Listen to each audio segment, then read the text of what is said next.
$2,000 a day cleaning windows, $10,000 jobs moving boxes after floods, $500 startup costs turning into 6 figures. Sounds crazy? Trust me, it's not. And these are real numbers from real people running simple, boring service businesses, the kind almost anybody could start if they wanted to today. I'm going to break down 6 of them, including startup costs, pricing, contracts, common mistakes, and even real-life success stories. Stick around till the end of the video because near the end, I'm going to show you guys one small tweak that could make you an extra $5,000 a week in customer bookings without having to spend a single dime on your marketing. But first, before we get into it, there are 3 things you need before starting any business because the difference between struggling and actually making money comes down to having the right tools from day one. First, you really need a way to manage everything in one place. Quotes, invoices, customer follow-ups, without having to worry about juggling spreadsheets or even forgetting to send invoices. And for that, I recommend QuoteIQ. It's designed to handle everything you need to stay organized, professional, so that you can focus on making money, not on paperwork. It's the best business management software for the home service industry, trust me. Second, you need leads because without customers, you don't have a business. A lot of people get stuck because they don't know how to find clients, but the truth is that you don't have to figure it all out on your own. That's why I suggest using a lead generator because it brings potential customers straight to you so you're never looking around scrambling for work. And finally, you need insurance. It's one of those things that people don't think about until something goes horribly wrong, but by then it's too late. So listen to me, whether you're offering a service or selling products, having the right coverage protects you from financial risks. I've linked a resource for insurance quotes down in the comment section and description, along with the best home service business software and the lead generator. Once you have these 3 essentials in place, you're not just starting a hustle, you're setting up a real business that can actually grow and make you money. Number 1, landscaping. You've seen it everywhere. Beautiful lawns, perfectly manicured yards. Turns out, landscaping is actually a huge business. Who would have known it, right? You don't need to mow lawns all day. You just need a strategy to land those recurring contracts to bring you recurring work. What are the startup costs? Around $10,000 to $15,000 for equipment, lawnmowers, trimmers, trailers. For a commercial route, you're looking at a higher investment in equipment. You can start with basic residential services though and build up slowly. This way you probably don't have to jump in with the most expensive right away. Pricing wise though, residential is going to cost you about $40 to $80 per lawn, commercial about $500 to $2,000 per month, depending on property size. Additional services might be mulching, fertilization, or even snow removal, and those are perfect upsells. Contracts are often long-term, month-to-month, or yearly contracts with commercial properties or even apartment complexes. Make sure to include, though, service guarantees, cancellation clauses, and clear payment terms. Also, I told you I'd give you some real life examples. A landscaper in Florida built a multi-million-dollar company by landing long-term contracts with HOA communities. He made $5 million in annual revenue running a 10-person team.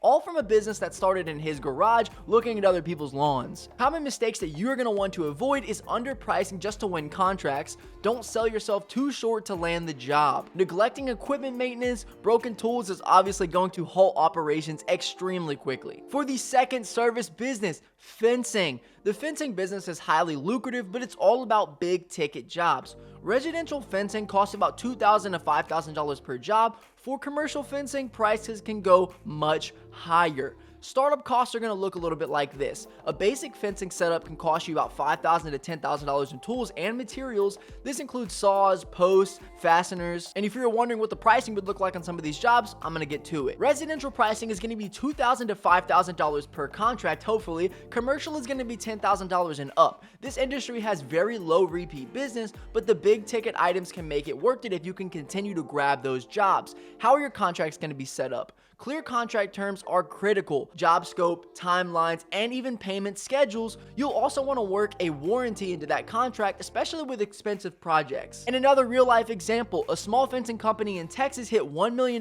in revenue in just 2 years by specializing in high-end residential products and commercial security fences for businesses. His crews install in bulk and the profit margins can be substantial. Despite the cost of materials fluctuating, he still makes it work. But common mistakes that you're going to want to avoid with fencing is not factoring in material cost fluctuations. Prices can change quickly, so you need to stay flexible with your quoting. Overextending your team, taking on way too many projects, and then that way your quality drops and you can no longer continue getting those jobs year after year. For the third service, parking lot striping. The striping business is one of the easiest service businesses to start, also one of the most rewarding. All you're gonna need is a few $100s to get started. What does that look like? Your startup cost is gonna be $300 to $500 for a striping machine, paint, and stencils. This low barrier to entry makes it perfect for anybody looking to start quickly. Also means you're probably gonna have a little competition, so you wanna hone in that pricing. Probably about $500 to $2,000 per parking lot, depending on size and complexity. Additional services like restriping and power washing are natural upsells for you though. How are your contracts gonna look? Long-term clients are key. Property managers need consistent parking lot maintenance. Work out terms for repeat customers who need restriping every 6 to 12 months. And you think nobody's found success here? Let me show you.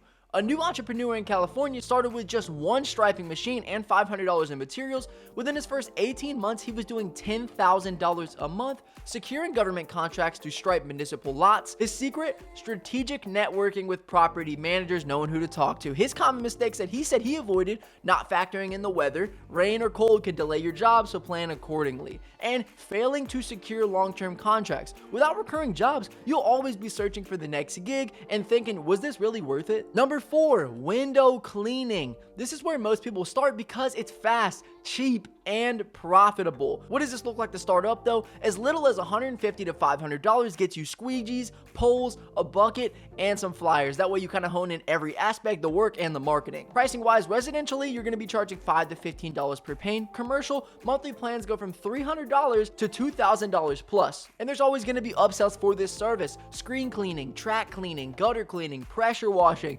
Extremely helpful because whenever one thing's slowing down, you can get more jobs in a different way. How are you going to handle this contractually? Your contracts need to be simple. Residential customers can have a one-time agreement for a recurring contract. For commercial clients though, you want a service agreement that includes service dates and payment terms. Once again, you think nobody's found success here? Let's tell you. Real life example: college student in Denver started with just storefronts. He built a route of 15 businesses on monthly service plans and made $3,000 a month working part-time. After graduating, he expanded into residential properties, scaling his market, and hit $120K in his first full year.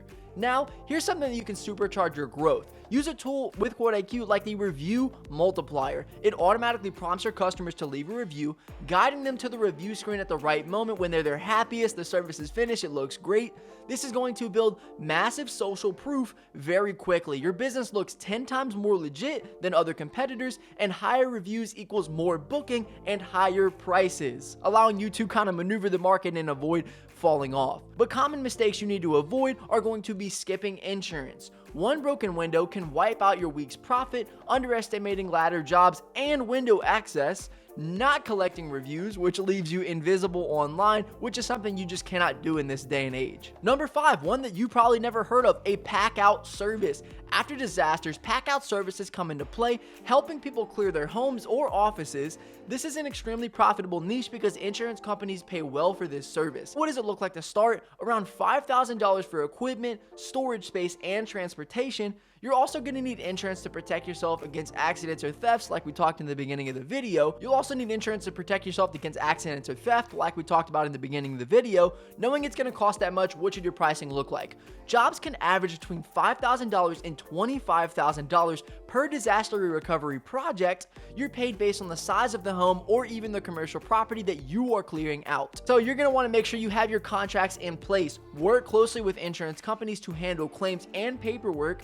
Make sure that your contracts are clear on timelines and what's covered in the event of delays or even just damage. And another person that found success with one of these businesses, a Packout business in New York, made $1 million in a year by building strong relationships with insurance adjusters. They handled everything from fire damage to flood cleanup, and the bigger the disaster, the bigger the payout. Common mistakes that he said to avoid is underestimating the complexity of the insurance process and also not having enough capital up front to deal with slow payouts or waiting periods. You're obviously working between disasters, so when there's not one for a while within your area, maybe you travel, you're gonna need something to protect yourself. For the 6th service business that can get you rich: remote house cleaning. This is the most modern model of them all. You don't clean, you run the business remotely, matching clients with independent contractors. What is it going to look like to start up something like this? Just $300 to $500 for a website, booking system, and a small ad budget. Pricing is flat rate. Apartments $100 to $150, homes $150 to $300 plus, obviously depending on size. You get to keep a percentage, usually 30 to 50%, and pay your cleaners the rest of the money.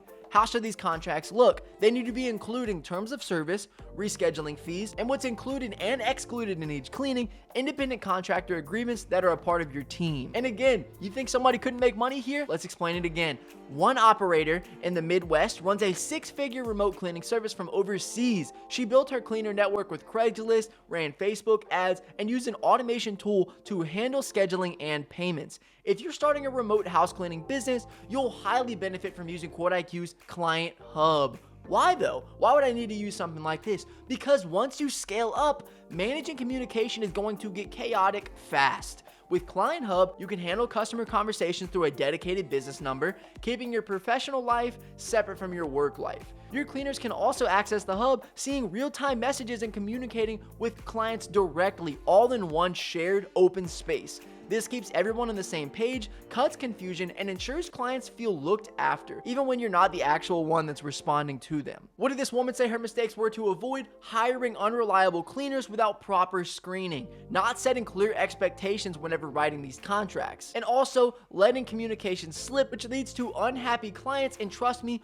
poor unhappy reviews. And there you have it, 6 incredibly simple service businesses that you can get started with today and scale to big profits with just a small investment and the right strategies. If you want to double your bookings without spending an extra dime on your marketing, make sure to look for small tweaks in your business that can drastically improve your bottom line. There's always going to be little spots that you have left open and you have not capitalized on, like I mentioned with some of the stuff with, applying insurance, QuoteIQ, jumping into the Client Hub, the review multiplier, the virtual call team. It's all going to cut the little holes in your business and clean everything up. That way you can really scale up and make it all worth your while.